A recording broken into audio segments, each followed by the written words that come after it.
Hey, and thank you for joining us. We got our Tuesday devotion to watch, and just quick recap, why we do these is, we're recognizing, this pandemic is dragging on, and so many of us are separated from our churches and finding ourselves having to disciple ourselves, and that's super tough. So we're just trying to guide, to lead, to give you some tools. And so if you've been following along, right now we're working through Galatians, and we're working with this article here. It's from Crossway, and it's called Why Read the Book of Galatians at all, and it's by Jeff Ziegler. And so he splits Galatians into three parts. And so last Tuesday was kind of this introduction, and we talked about what they're calling is practical atheism, and that is why we grabbed this article. It's why we're talking about this book, because a lot of us love Jesus, but just in our daily day, he doesn't come in at all. We don't think about him, we don't pray, we don't do anything religious in a regular daily day. And so, even though we're Christians, we live as what they call practical atheists. And so, we're looking at how do we respond to that.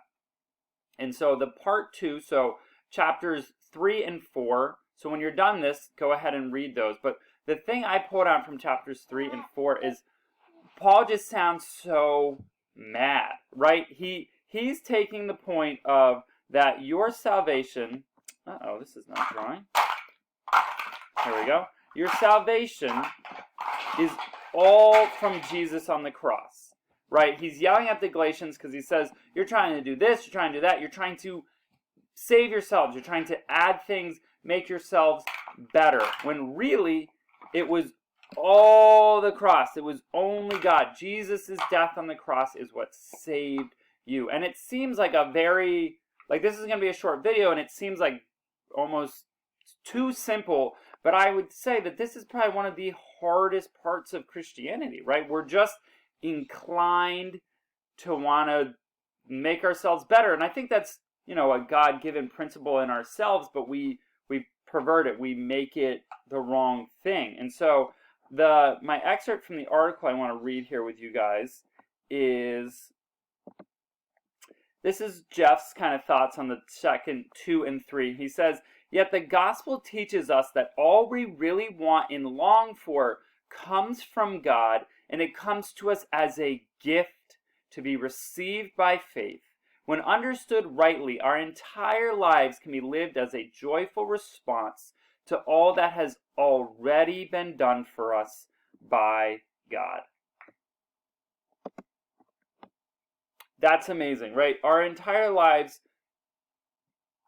should be lived as a joyful response as what God has already done for us. That makes religion very, very different. It makes it much more joyous, much less work-based, all that stuff. So, yeah, your homework is, read Galatians 3 through 4. And then, think about, why is Paul so upset? Why is he really feels like he's coming down on this church, and I think it's rightfully so, because he's just saying, guys, get it together. It's Jesus gives us these gifts. We haven't done anything. And he's just pounding that point in. These chapters are very repetitive, but I think it's a good, important repetitive. And I think reflect on that last sentence from Ziegler, however you say his last name, of what would my life look like if it was lived as a joyous response to a free gift, as opposed to trying to earn my salvation. And I think that would go into that practical atheism that we're dealing with, and I think we'd think of God a lot more throughout the day if we lived our life as a joyous response. So those are your reflections today from Galatians. Thanks for joining us.